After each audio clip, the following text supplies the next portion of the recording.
course excited, teruja and happy, bersyukur sangatlah. Saya beli pelan kasih setia. Pelan ni pelan yang mampu milik lah, dan sesuai dengan kemampuan saya. Thank you FWD dan BSN bagi saya peluang yang saya tak sangka-sangka ni lah.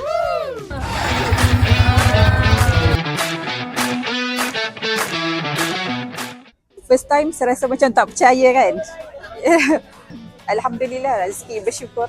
Saya beli package yang kasih setia 150 setahun. Manfaat untuk jangka masa untuk family saya lah. Saya nak ucapkan thank you banyak-banyak untuk FWD Insurance dan BSN.